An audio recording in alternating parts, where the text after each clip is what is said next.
नमस्कार दोस्तों, I hope आप सब लोग अच्छे होंगे और कोविड के नियमों का पूरा पालन कर रहे होंगे और वैक्सीन भी लगवा रहे होंगे। सो फ्रेंड्स, अभी तक जो मैं आपको फैक्ट्स बताते आया हूँ अपने बैक वीडियोस में, वो मैं अपने यूट्यूब रूम से ही बनाता था। लेकिन अब आपके लिए बहुत इंटरेस्टिंग होने वाला है, क्योंकि मैं जो कमिंग फैक्ट्स हैं वो मैं कैबिन में ना बैठ के बल्कि पर्टिकुलर्स लोकेशन पे जाके उसके बारे में बताने की कोशिश करूँगा फ्रेंड्स। और इसमें मैं अपने पूरे 28 स्टेट जो हमारे इंडिया के हैं और हमारे 8 यूटीज़ हैं उसको कवर करने की कोशिश करूँगा, जिसमें ऑलमोस्ट 748 डिस्ट्रिक्ट्स हैं दोस्तों। सो जैसे जैसा आपका फीडबैक आता जाएगा वैसा वैसा मैं आपके लिए डिफरेंट लोकेशंस पे जाके डिफरेंट इंटरेस्टिंग फैक्ट्स लेके आऊँगा जो कि हिडन है आज भी, और उसके पीछे की पूरी हिस्ट्री आप तक पहुँचाने की कोशिश करूँगा। सो फ्रेंड्स, कहीं मत जाइए, बने रहिए इस चैनल पर। और अगर आप इस चैनल पर नए हैं तो इस चैनल को सब्सक्राइब ज़रूर करें, ताकि आने वाली वीडियो की न्यू नोटिफिकेशन सबसे पहले आप तक पहुँचे।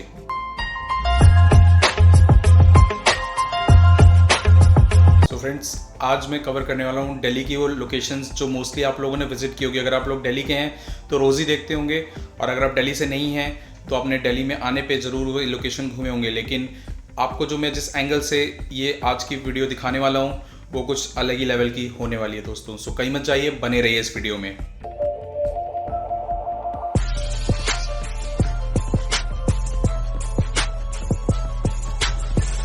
फ्रेंड्स, वीडियो स्टार्ट करते हैं। उससे पहले बाहर जाने से पहले इस मास्क को पहन लेते हैं, क्योंकि बहुत ज़्यादा ज़रूरी है अपनी सेफ्टी के लिए, क्योंकि कोविड कम्प्लीटली ख़त्म नहीं हुआ है दोस्तों, तो अपनी सेफ्टी भी बहुत ज़्यादा ज़रूरी है। सो मैंने मास्क पहन लिया है, लेट्स स्टार्ट।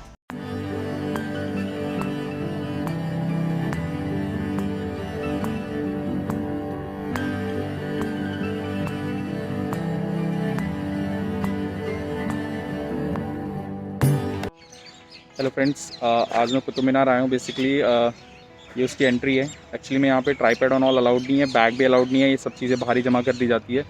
तो इसलिए मेरे को डायरेक्टली मोबाइल से शूट करना पड़ रहा है। सो आप देख सकते हैं बैक साइड में कुतुब मीनार।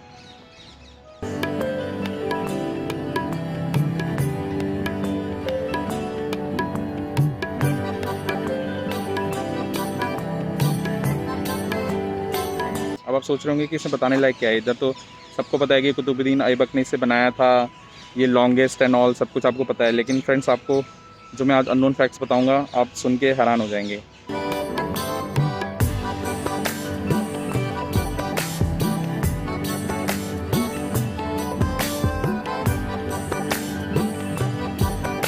अगर आप इसमें ध्यान से देखेंगे तो इस मेन गेट पे लॉक लगा हुआ है। ये कुतुब मीनार का मेन एंट्री थी। ये एक्चुअल में 4 दिसंबर 1981 से बिफोर ये ओपन था। लेकिन हुआ गया कि 4 दिसंबर 1981 को इसमें अचानक से बिजली चले जाने की वजह से समवेयर अराउंड 45 लोगों की इसमें डेथ हो गई थी, और उसके बाद से इसे नॉर्मल पब्लिक के लिए क्लोज़ कर दिया गया फ्रेंड्स।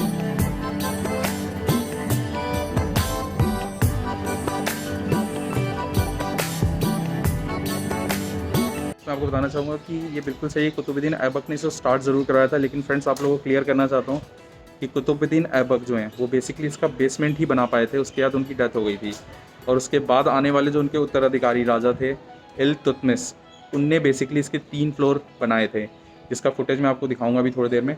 और उसके बाद फिरोज शाह तुगलक ने इसके ऊपर के 2 मंजिले बनाए। अगर आप इसके ध्यान से इसके आर्किटेक्चर को ध्यान से देखेंगे तो आप पाएंगे कि इसमें सब में स्ट्रक्चर डिफरेंट है। फर्स्ट 3 फ्लोर के स्ट्रक्चर अलग है, और ऊपर वाइट कलर के टाइल्स यानी पत्थरों का यूज़ किया गया है, जिससे इसका स्ट्रक्चर टोटली डिफरेंट दिखेगा। तो इससे आपको पता चल जाएगा कि एक्चुअली में ये एक पर्टिकुलर एक बंदे का काम नहीं है। फ्रेंड्स, अगर आप फ्लोर वाइज देखेंगे तो सबका स्ट्रक्चर टोटली डिफरेंट है। देखिए, ये वाला स्ट्रक्चर, देन ये, और उसके बाद अगर आप देख रहे हैं तो वाइट कलर का बेसिकली स्ट्रक्चर में डिफरेंट पत्थर यूज़ किया गया है। इसलिए आपको जानना जरूरी है कि कुतुबुद्दीन ऐबक अकेले ही नहीं है जिनने इस कुतुब मीनार को बनवाया है। ये बेसिकली 3 राजाओं ने मिलकर बनाया है, कुतुबुद्दीन ऐबक, इल्तुतमिश एंड फिरोज शाह तुगलक। अगर आप ध्यान से देख पा रहे हैं तो बेसिकली ये जो कुतुब मीनार है वो ईंटों से बना हुआ है। इस चीज़ को बहुत ध्यान से सुनिए, ये ईंटों से बना हुआ है, और इसका रीज़न क्या है बताने का ये मैं आपको अभी बताता हूँ। फ्रेंड्स, कुतुब मीनार जो है वो दुनिया का सबसे बड़ा मीनार भी नहीं है दोस्तों। एक्चुअली में जो सबसे बड़ा मीनार है वो अल्जीरिया में है, जिसे the great mosque of Algeria कहा जाता है। और दोस्तों, ये भी सच है कि कुतुब मीनार दुनिया का सबसे बड़ा मीनार है, लेकिन ईंटों से बना हुआ सबसे बड़ा मीनार है दोस्तों। इसे क्लियर करना ज़रूरी है, क्योंकि अभी तक हम ये पढ़ते आ रहे थे कि सबसे बड़ा मीनार जो है वो कुतुब मीनार है, लेकिन ये ईंटों से बना हुआ सबसे बड़ा मीनार है दुनिया का, ना कि सबसे बड़ा मीनार दोस्तों।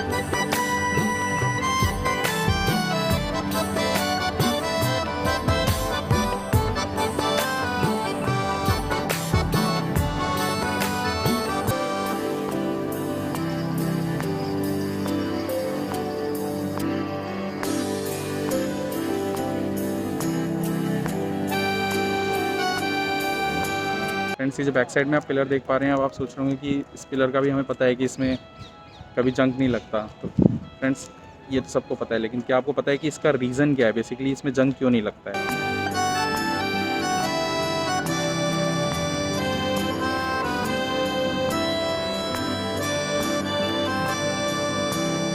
फ्रेंड्स इसका सबसे बड़ा रीज़न ये है कि ये 98% आयरन से बना हुआ आयरन पिलर है। इसमें इम्प्योरिटीज़ बहुत ही कम है दोस्तों। फ्रेंड्स दूसरा रीज़न ये है कि इसमें 1% के करीब फास्फोरस की मात्रा अवेलेबल है, जो कि आजकल के आयरन में 0.05% ही अवेलेबल होती है। फ्रेंड्स इसमें सल्फ़र और मैग्नीशियम की मात्रा बिल्कुल ही अवेलेबल नहीं है, जिसकी वजह से आज भी ये स्ट्रेट खड़ा है दोस्तों।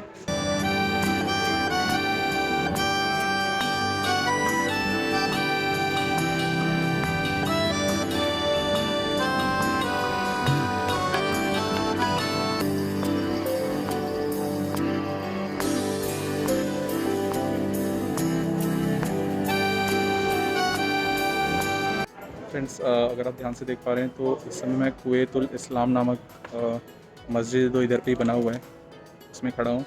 और इस पूरे मस्जिद का जानने वाला फैक्ट ये है कि इंडिया का सबसे पहला मस्जिद है जो इंडिया में बना था दोस्तों।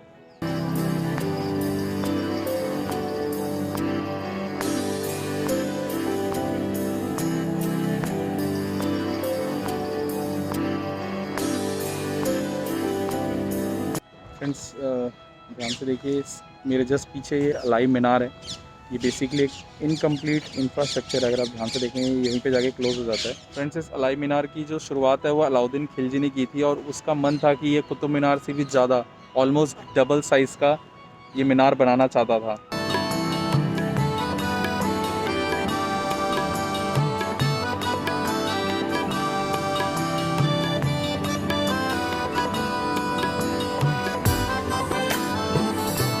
फ्रेंड्स अलाई मीनार की शुरुआत अलाउद्दीन खिलजी ने ज़रूर की थी, लेकिन 27 मीटर ही अभी ये बन पाया था, तब तक उनका देहांत हो गया। और उसके बाद जो उनके आने वाले उत्तराधिकारी थे वो इतने अच्छे नहीं थे कि इसके ऊपर ध्यान दे सकें। जैसे कुतुब मीनार में बेसमेंट के बाद भी उनके उत्तराधिकारी इल्तुतमिश ने आगे कुतुब मीनार को बनाया। अगर ऐसा इसके भी उत्तराधिकारियों ने किया होता तो शायद आज हम कुतुब मीनार की जगह अलाई मीनार की बात कर रहे होते दोस्तों।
टेम्पल आया हूँ और उसका रीज़न ये है कि लोटस टेम्पल में भी बहुत सारे ऐसे फैक्ट्स हैं जो काफ़ी लोगों को नहीं पता हैं। दोस्तों लोटस टेम्पल की थोड़ी ऊंचाई पर होने की वजह से यहाँ पे हवा काफ़ी तेज बह रही है, जिसकी वजह से मुझे रिकॉर्डिंग करने में दिक्कत हो रही थी। लोटस टेम्पल यह एशिया की बहाई धर्म को समर्पित एकमात्र मंदिर है। दरअसल लोटस टेम्पल पूरी दुनिया के 8 बहाई मंदिरों में से एक है। इसके अन्य केंद्र हैं जैसे सिडनी, फ्रैंकफर्ट, पनामा शहर एटसेट्रा। इसकी पूरी लिस्ट में नीचे डिस्क्रिप्शन बॉक्स में दे दूंगा। इसमें टोटल 9 दरवाजे हैं जो सबके सब एक हॉल की तरफ जाते हैं।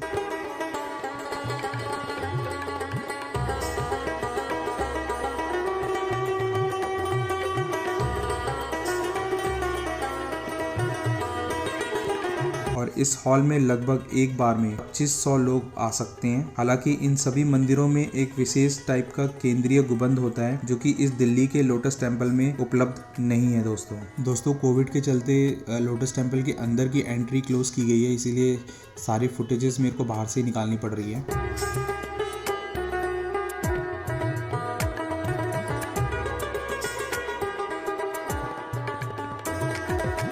ऐसा कहा जाता है कि मंदिर के इस कॉम्प्लिकेटेड डिज़ाइन के कारण यानी जटिल डिज़ाइन के कारण लोटस टेम्पल की पूरी कंप्लीट संरचना का निर्माण करने के लिए लगभग 10,000 से भी अधिक विभिन्न आकारों के मार्बल का उपयोग किया गया है। दोस्तों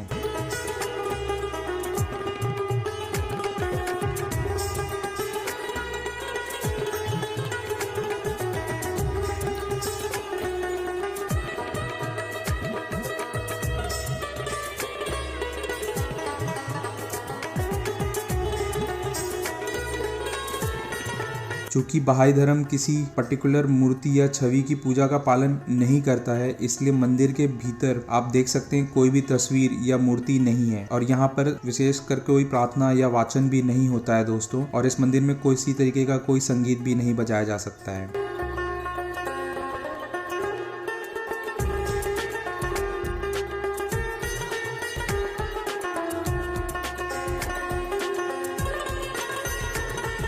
यह सभी धर्मों के लिए खुला हुआ है और यहाँ पर पूजा के स्थान पर लोग यहाँ पर ध्यान लगाने आते हैं दोस्तों। और यहाँ के इतने सुंदर आर्किटेक्चर की वजह से काफ़ी लोग यहाँ के सौंदर्य की तस्वीर लेने भी आते हैं दोस्तों।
फ्रेंड्स आज मैं लाल किले में आया हूँ और ये एंट्री मतलब अंदर आने के बाद का पार्ट है। सो आज जो मैं आपको अननोन फैक्ट्स बताने वाला हूँ उसमें सबसे स्टार्टिंग में अगर मैं आपको ये बोलूँ कि एक्चुअली में जो लाल किला है वो लाल था ही नहीं, तो शायद आप मेरे पे हंसेंगे, लेकिन आपको रियल फैक्ट्स आज मैं बताऊँगा।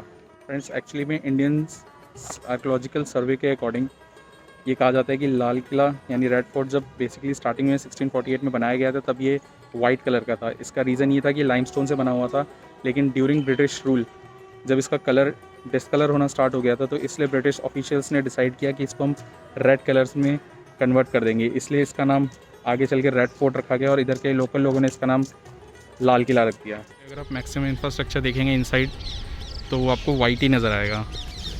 ये भी एक बेसिकली एविडेंस है कि पहले जो है लाल किला वाइट ही होता था, क्योंकि ये लाइमस्टोन से बना हुआ है। बेसिकली ये जस्ट ब्रिटिशर्स ने इसको स्टार्ट किया रेड करना, बिकॉज़ इसकी जो कलर था वो डिस्कलर होना स्टार्ट हो गया था। इसकी वजह से जो अंग्रेज़ हैं उन लोगों ने डिसाइड किया, अंग्रेज़ी ऑफिसर्स ने ड्यूरिंग ब्रिटिश रूल की इसको रेड में कन्वर्ट कर देते हैं। तो इसलिए इसका जो फ्रंट है वो ज़्यादातर आपको रेड दिखेगा, लेकिन अगर आप इंटीरियर देखेंगे तो आपको ज़्यादातर वाइट ही नज़र आएगा। फ्रेंड्स आपको जान के हैरानी होगी कि रेड फोर्ट जो नाम आप हमेशा सुनते हैं लाल किला, बेसिकली इसका असली नाम रेड फोर्ट है भी नहीं दोस्तों। फ्रेंड्स इसका असली नाम है किला मुबारक, मतलब द ब्लेस्ड फोर्ट, ये इसका असली नाम है दोस्तों। एक्चुअली में इसका रेड कलर हो जाने की वजह से ब्रिटिशर्स ने इसका नाम रेड फोर्ट रख दिया और इधर के लोकल लोगों ने इसका नाम लाल किला रख दिया दोस्तों। तब से हम इसे लाल किला बोलने लगे। लेकिन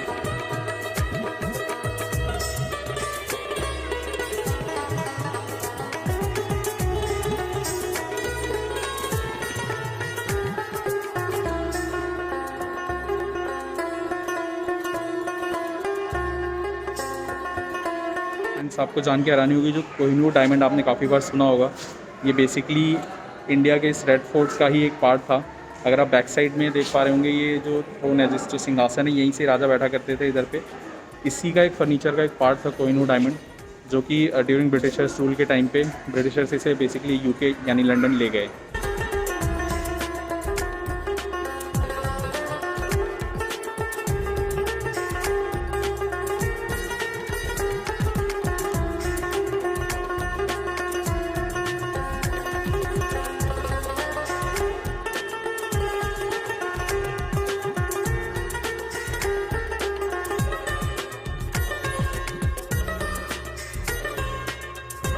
फ्रेंड्स मेरे बैकग्राउंड में जो भी आप देख पा रहे हैं, ये बेसिकली रंग महल है।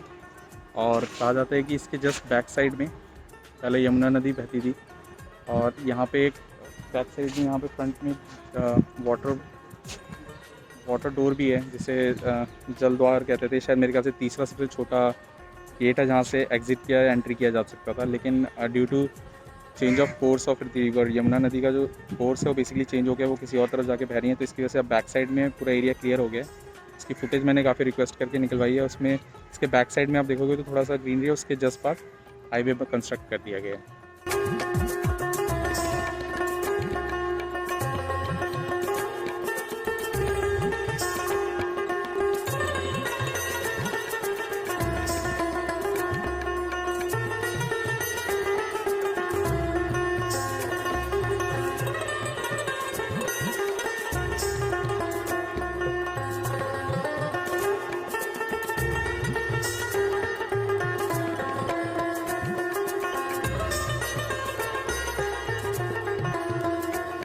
क्या नाम है? चंदन। चंदन ने बहुत हेल्प की मेरी। एक्चुअली बैकग्राउंड में उधर की पिक मेरे को अलाउड नहीं यहाँ पे, बट इनकी वजह से हो पाया। Thank you so much.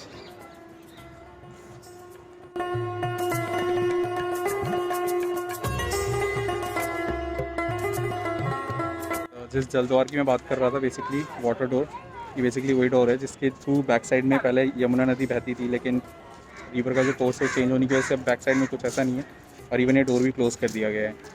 सो पहले ये बेसिकली तीसरा गेट है, जिससे छोटा गेट है जिससे पहले एग्जिट एंट्री होती थी, बट अब वो क्लोज़ कर दिया गया है।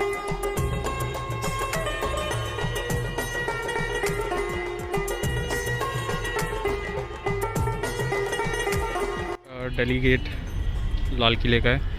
ये बेसिकली कहा जाता है सेकंड एंट्री है। एक तो लाहौर गेट मैंने आपको पहले दिखाया है, और अब ये सेकंड गेट एंट्री है जिसे दिल्ली गेट कहते हैं। और तीसरा सबसे छोटा वाला जो मैंने वाटर गेट बताया, जो बैक साइड में जहाँ से यमुना नदी पहले बहती थी, वो ऑलरेडी मैं आपके साथ डिस्कस कर चुका हूँ। तो ये है दिल्ली गेट लाल किले का।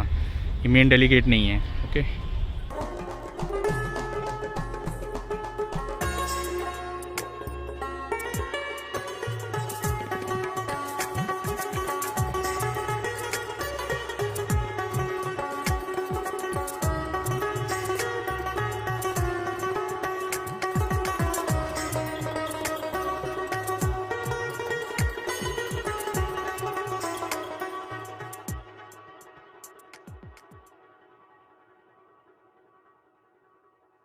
दोस्तों, आपको जानकर हैरानी होगी कि दिल्ली कभी पूरी तरीके से दीवारों वाला शहर हुआ करता था, जिसके चारों ओर 1 या 2 नहीं बल्कि 14 दरवाजे होते थे। दिल्ली के इस 4 दीवारी के 14 गेटों में से अब सिर्फ 5 ही खड़े हैं। दोस्तों, मैंने डिस्क्रिप्शन बॉक्स में इन सभी 14 द्वारों का उल्लेख कर दिया है। और फ्रेंड्स, आइए ढूंढते हैं इन 5 गेटों को जो अभी भी बचे हुए हैं दिल्ली में। इसको ढूंढना इतना ही मुश्किल है जैसे पूरी दुनिया में एक ऐसे इंसान को ढूंढना जो कि मतलब ही ना हो। हाँ, जस्ट किडिंग। आप लोग देख पा रहे हैं, ये बेसिकली लाहौरी गेट कहते हैं इसको। ये बेसिकली मेन रेड फोर्ट का एंट्रेंस है। यहाँ से मेन एंट्री होती है। बैक साइड में यहाँ से आप लोगों को सारा टिकट विकेट मिलेगा, और आपको उधर से गोल अंदर सिक्योरिटी से होते हुए इस गेट से एंट्री करनी पड़ती है।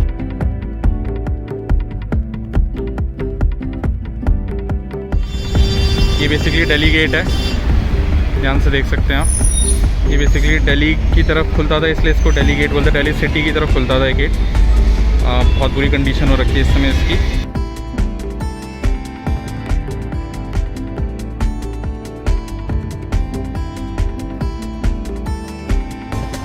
मान गेट है, कंडीशन देख ही रहे हैं आप लोग।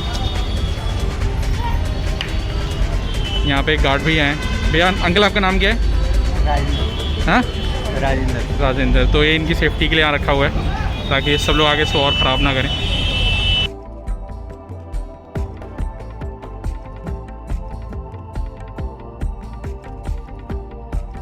अजमेरी गेट है, एक्चुअल में इसका नाम इसलिए अजमेरी गेट है क्योंकि ये अजमेर के साइड इसकी डायरेक्शन है। बेसिकली आप अगर इसको देख पाएंगे इस गेट को, बहुत ही बुरी कंडीशन में ये लोकेशन देख रहे हैं आप, लोकेलिटी देख लीजिए।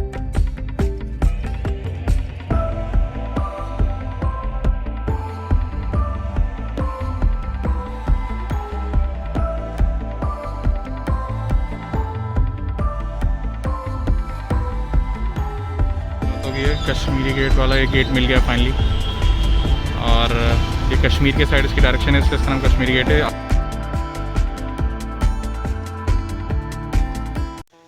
सो फ्रेंड्स, आई होप कि आपको ये वीडियो बहुत अच्छी लगी होगी और आपको बहुत सारे ऐसे इन्फॉर्मेशंस इस वीडियो के थ्रू मिली होगी। आई नो थोड़ी वीडियो लंबी हो गई थी। फ्रेंड्स, आपको बताना चाहूँगा कि ऐसे ही बहुत सारे इंटरेस्टिंग फैक्ट्स के साथ मैं आने वाली वीडियोस में लाने वाला हूँ। सो इसलिए इस चैनल पर अगर आप नए हैं तो इस चैनल को सब्सक्राइब ज़रूर करें और अपने फैमिली फ्रेंड्स के साथ ज़रूर शेयर करें, और साइड में दिए गए बेल आइकन को ज़रूर क्लिक कर लें ताकि आने वाली न्यू लोकेशंस की, न्यू फैक्ट्स की सबसे पहली नोटिफिकेशन सबसे पहले आप तक पहुँचे।